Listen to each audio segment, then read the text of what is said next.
Dear students, നമ്മൾ and then Gandhi came എന്നുള്ള ജവഹർലാൽ നെഹ്റുവിൻ്റെ ലെസൺ കണ്ടിന്യൂ ചെയ്യുകയാണ്.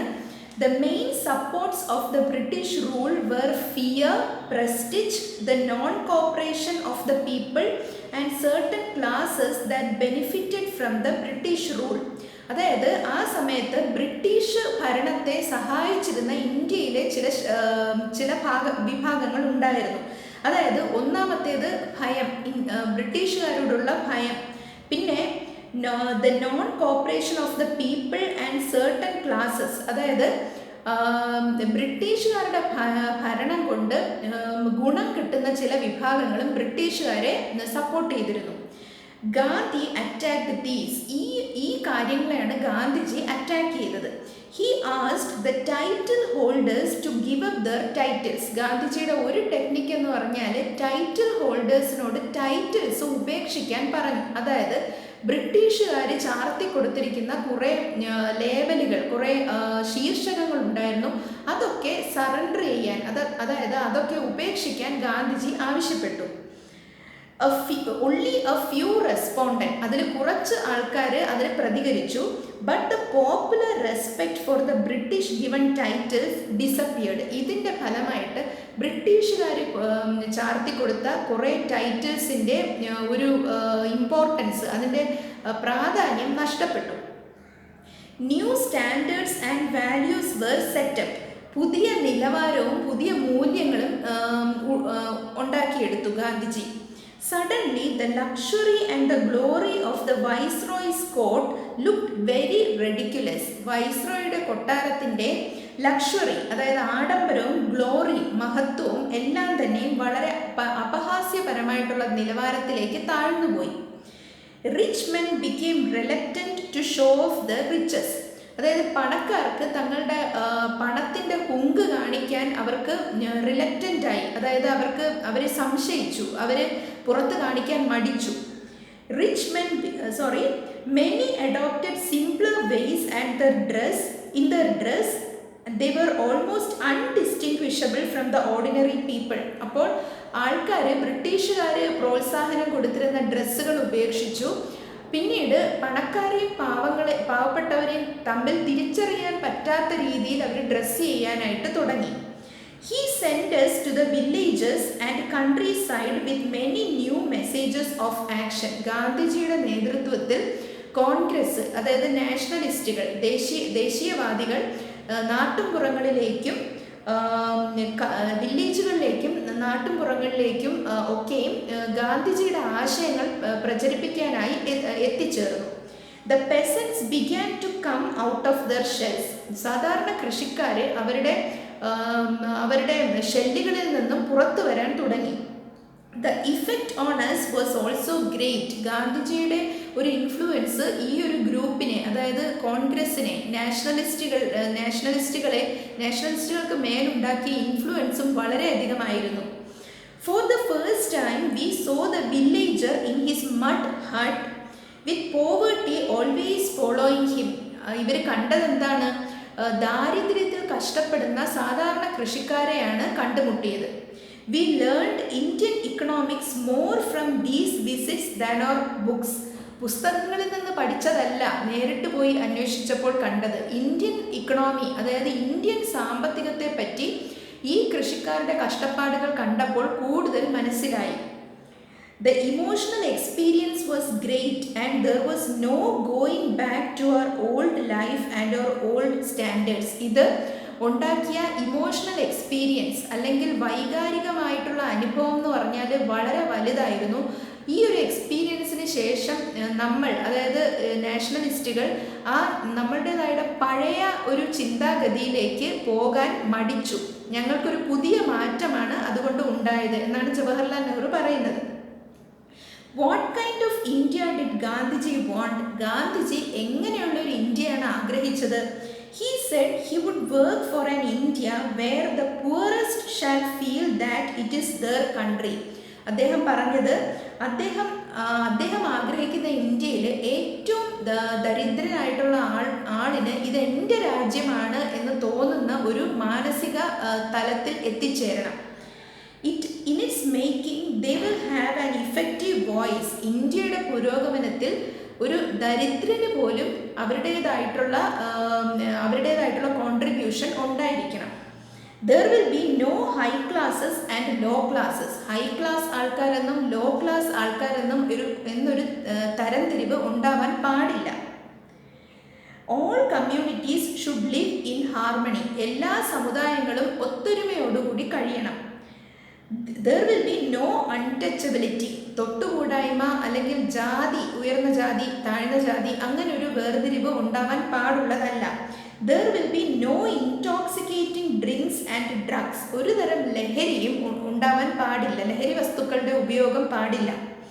Women will enjoy the same rights as men. പുരുഷന്മാർ അനുഭവിക്കുന്ന എല്ലാ അവകാശങ്ങളും സ്ത്രീകൾക്കും ഉണ്ടായിരിക്കണം. അതായത് സ്ത്രീ പുരുഷൻ രണ്ടുപേർക്കും ഒരേ അവകാശങ്ങൾ ഉണ്ടായിരിക്കണം.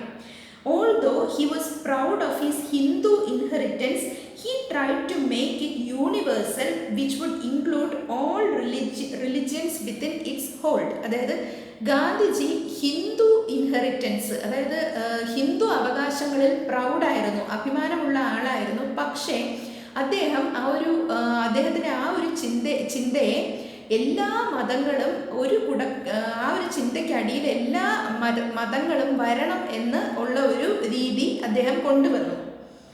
He said Indian culture is neither Hindu, Islamic or any other completely. അദ്ദേഹം പറഞ്ഞു ഇന്ത്യൻ കൾച്ചർ, ഇന്ത്യൻ സംസ്കാരം എന്ന് പറഞ്ഞാൽ ഹിന്ദുവിൻ്റെ മാത്രമല്ല, മുസൽമാനിൻ്റെ മാത്രമല്ല, ക്രിസ്ത്യാനിയുടെ മാത്രമല്ല, അതായത് എല്ലാ മതങ്ങളും ഒത്തൊരുമയോടുകൂടി ഒരു കുടക്കീഴിൽ വരണം എന്നുള്ളതായിരുന്നു അദ്ദേഹം ആഗ്രഹിച്ചത്. It is A mixture of all. Indian culture എന്ന് പറഞ്ഞാൽ വിവിധ മതങ്ങളുടെ ഒരു മിക്സ്ചറാണ്. He wanted the culture of all lands to be blown about his house as freely as possible. അതായത് പലതരം സംസ്കാരങ്ങൾ ഒരു കുടക്കീഴിൽ വരണം എന്നുള്ളതായിരുന്നു അദ്ദേഹം ആഗ്രഹിച്ചത്.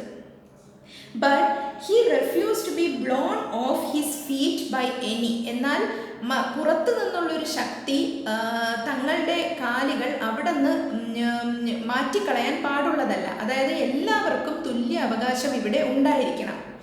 He said he refused to live in other people's houses as an intruder, a beggar or a slave.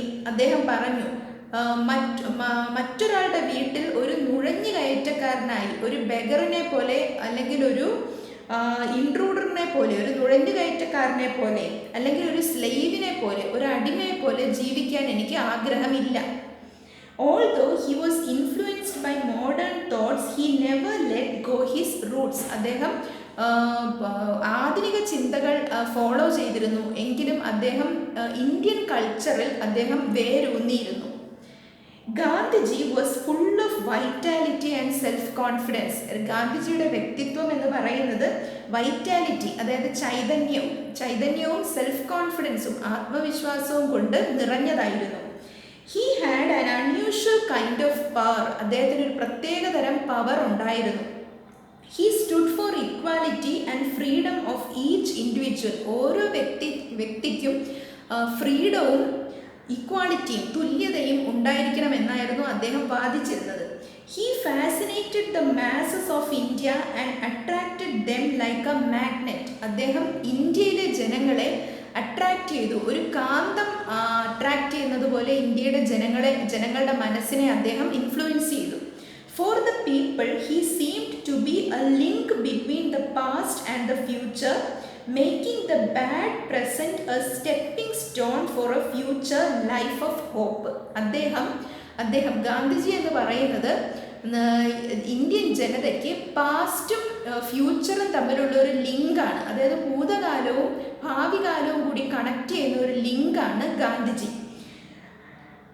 Making the bad present a stepping stone for a future life of hope. Gandhiji മരിച്ചുപോയെങ്കിലും ഓരോ സമയവും നമ്മുടെ പ്രസൻറ്റിനെ അതായത് മോശപ്പെട്ട പ്രസൻറ്റിനെ നല്ലതായിട്ടുള്ള ഒരു ഭാവിയിലേക്ക് നയിച്ചു കൊണ്ടുപോകാൻ എപ്പോഴും നിലനിൽക്കുന്ന ഒരു ശക്തിയാണ് Gandhiji. He brought about a psychological revolution not only in his friends but also in his enemies and even the neutrals. അതായത് അദ്ദേഹം ഒരു മാനസികമായിട്ടുള്ള ഒരു വിപ്ലവം സൃഷ്ടിച്ചു. ആരിലെല്ലാം? അദ്ദേഹത്തിൻ്റെ സുഹൃത്തുക്കളിൽ മാത്രമല്ല, അദ്ദേഹത്തിൻ്റെ ശത്രുക്കളിലും ന്യൂട്രൽസിലും, അതായത് നിഷ്പക്ഷരായിട്ടുള്ള ആൾക്കാരിലും അദ്ദേഹം ഒരു മാനസിക വിപ്ലവം സൃഷ്ടിച്ചു. Who would not decide what to think and what to do. നിഷ്പക്ഷരെന്ന് പറഞ്ഞാൽ എന്ത് ചെയ്യണമെന്ന് അറിയാത്തവർക്ക് പോലും അദ്ദേഹം ഒരു മാനസിക വിപ്ലവം സൃഷ്ടിച്ചു. അപ്പോൾ ഇത്രയുമാണ് ഈ ലെസണിലുള്ള പോയിന്റ്സ്. ഇനി നമുക്ക് ഈ ലെസൺ എഴുതിയ ജവഹർലാൽ നെഹ്റുവിനെ പറ്റി 2 വാക്ക് മനസ്സിലാക്കാം. About the author, Jawaharlal Nehru, 14th November 1889, 27 May 1964. 1964 അദ്ദേഹം മരിച്ചത്. അദ്ദേഹം ജനിച്ചത് 1889 November 14th. He was the first prime minister of India. എല്ലാവർക്കും അറിയാവുന്നതാണ്, ഇന്ത്യയുടെ ആദ്യത്തെ പ്രൈം മിനിസ്റ്റർ ആയിരുന്നു Jawaharlal Nehru. He prompted democracy, socialism, secularism and unity. അദ്ദേഹം ഡെമോക്രസി ജനാധിപത്യം, സോഷ്യലിസം സമത്വം, സെക്യുലറിസം മതേതരത്വം, യൂണിറ്റി ഐക്യം, ഇതിൻ്റെയൊക്കെ വക്താവായിരുന്നു Jawaharlal Nehru. He adapted modern values to the Indian situation. അദ്ദേഹം ഇന്ത്യൻ പശ്ചാത്തലത്തിൽ മോഡേൺ വാല്യൂസ്, ആധുനിക മൂല്യങ്ങൾ കൊണ്ടുവന്നു. He was a great writer and he wrote world famous books like the discovery of India, glimpses of world history and an autobiography. അദ്ദേഹം ലോകപ്രസിദ്ധമായ പല പുസ്തകങ്ങളും രചിച്ച വ്യക്തിത്വമാണ്. അദ്ദേഹത്തിൻ്റെ പ്രസിദ്ധമായ പുസ്തകങ്ങൾ ഇതൊക്കെയാണ്: the discovery of India, glimpses of world history and autobiography. He was awarded the Bharat Ratna, India's highest civilian honour. ഇന്ത്യയുടെ ഏറ്റവും ഉന്നതമായ സിവിലിയൻ ഓണറായ ഭാരതരത്ന അദ്ദേഹത്തിന് ലഭിച്ചിട്ടുണ്ട്. അപ്പോൾ ഇത്രയുമാണ് ഈ ലെസണിൽ നിന്ന് മനസ്സിലാക്കേണ്ട കാര്യങ്ങൾ. ഇനി അടുത്ത വീഡിയോയിൽ ഈ ലെസണിൽ നിന്നുള്ള പ്രധാനപ്പെട്ട ചോദ്യോത്തരങ്ങൾ നമുക്ക് പഠിക്കാം. Thank you.